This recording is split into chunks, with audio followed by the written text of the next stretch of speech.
All right, maritime physician Dr. Kevin Mays joins us now to discuss the common health issues that are seen on cruise ships and how to deal with them and how to prepare yourself before going on a cruise.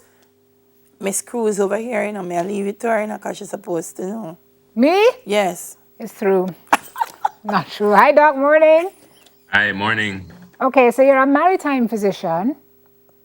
Right. Not different from no other physician except that you work on ships. Is that correct? Technically, yeah, you could say like that. Okay, so you work on a cruise ship? Right, I do. So I'm on break now, but I do work on cruise ships. So basically, a maritime physician is a physician, and that physician ideally could be a family physician, could be an emergency room physician, could probably be any specialty, but then works on a ships. And there are certain specifications or certifications that would be needed in order for a physician to work on a ship. Among them? Among them, so those would be, particularly there's this course called the ATLS course, Advanced Trauma Life Support course, which is basically probably one of the highest levels of training that you could get in terms of resuscitation and managing emergencies. People would have known about CPR and life support courses.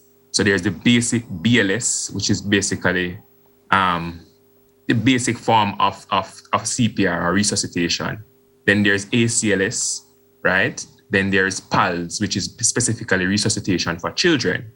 And you need to have all of these certifications as a maritime physician in order to be able to work on a ship. Yeah, because you're out there for sometimes weeks at a time.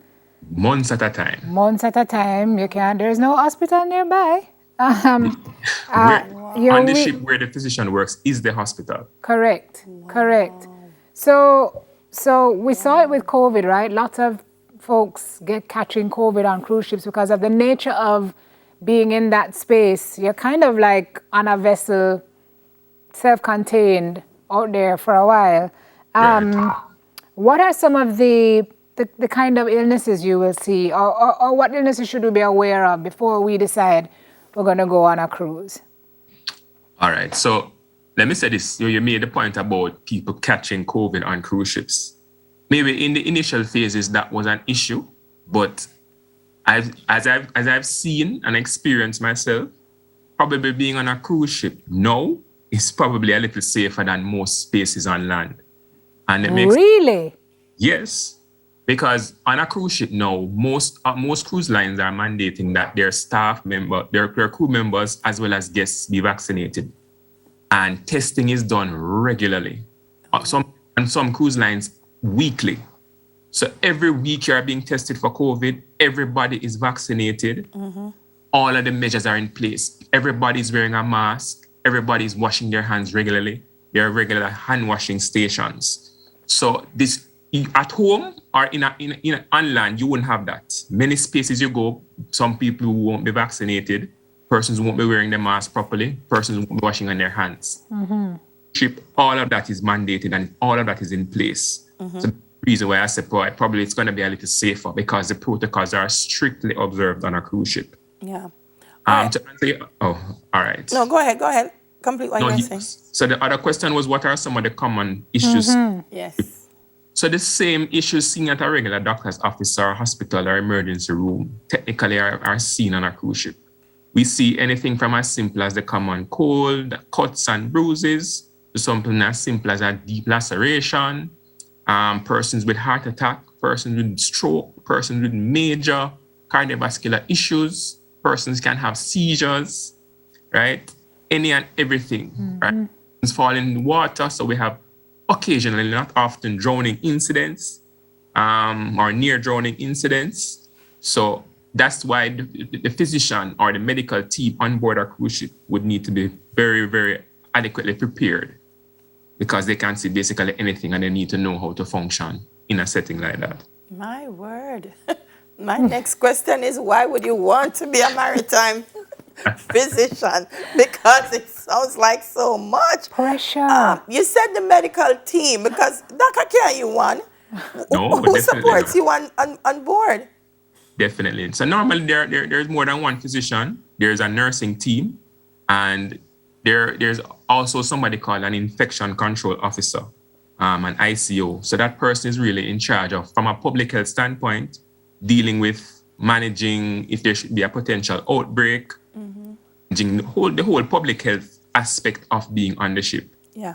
Those members are key, and we work in collaboration with the other members of the cruise ship, the captain, the engineers, persons like that. So, but as far as the medical team is concerned, there are doctors, nurses, and the infection control officer. Yeah. What is your emergency protocol? We're seeing photos here that look like the ship kind of had to dock, and we're seeing helicopters, evacuation. Are there instances where you have to call for people to come in to assist, an airlift or take a patient to somewhere that's a little bit more suited for treating them? Yes, definitely that happens. And when you ask me the question about why it is that I would actually want to be on a ship, those are the times when I said, Lord Jesus, why is it that I have chosen this particular path? As it's difficult. Many a physician will tell you that referring a patient or giving a patient to another specialty is sometimes very difficult. Yeah. Back sometimes. And I remember during the COVID period, a few months ago, there was a patient who had a neurological emergency, and we wanted to send to a port. I won't say which country, but at the time they were having issues. They said all the hospitals in that particular area were filled with COVID patients, and they didn't have any space. And that patient was on the ship deteriorating. And we were scared. We were very, very scared because the worst could have happened. But I should also say that most ships have a team on land. So they have a team of physicians who can be consulted with on land, who guide the process. So we had to call the physicians on land to say, look here, we need help. Everywhere we're calling, they said they're full. So calls were made, and we probably had to call back the same place about 3 times until probably the doctor got so sick of us. She said, all right, send the person, we'll make a space for them. Because that's what it came down to. Mercy. Wow. Mercy. Yes, but there have been cases where we have to helivac people. That's evacuation by helicopter, evacuation by small boats to the nearest ports. So those things.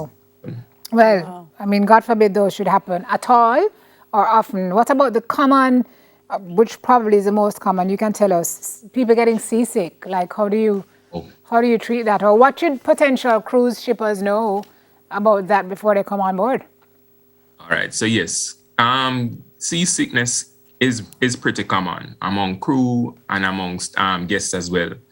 Many guests carry their own seasickness pills. In Jamaica, many of us would know about gravel, or liquid given for vomiting. But on the ships, on most ships, there's normally a station. The medical station has a lot of seasickness pills that persons can just go and take. In cases where the seasickness is severe, you see the medical personnel on the ship, and there are injections and there are other treatments available. The other question, before one goes on a cruise ship, I should say that it's imperative that if you're taking medication overall, if you suffer from any chronic illnesses, make sure you carry your medication. Yes. Because you don't want to be in a setting where you're far away on land or far away from land, and you get sick and you don't have your regular medication, which would have helped. Because medical care on board a cruise ship is expensive, very expensive. And that leads me to my other point. If you can get traveler's insurance, which most cruise ships will offer you that option, get it. Because if you should need evacuation, for example, or the worst should happen, it's thousands of US dollars just for the evacuation alone.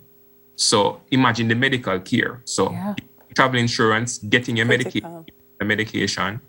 There's also, for some persons who may qualify, there's this patch that you can put generally behind the ear. It's called a scopolamine patch to help prevent vomiting. It has side effects, so it's not for everybody. So that tool to combat seasickness. Interesting. Wow. Those are some of the measures. Doc, this was so interesting. I'm telling tell you. Yes. Great meeting you. Thanks. I'm actually amazed at what you do. Well, Yes. Great meeting you again. I think we met before. Really? Yes, with Lord, Heart I Foundation. thank God it wasn't I In wasn't the sick. Sunday cruise ship. Glad you're getting a break on land, Doc, but all the best when you Yes. head back out there. Thanks Fascinating for job. having me. Thank you for illuminating us this morning, Dr. Kevin Mays. Appreciate it. Thanks for having me, and thanks to your listeners. Yes. Cool, guys, you heard it. If you're going on a cruise, make sure Dr. Mays is on it. That may I say, maritime physician on common health issues on cruise ships. That's 10 minutes to our health. We'll do it again next Thursday. And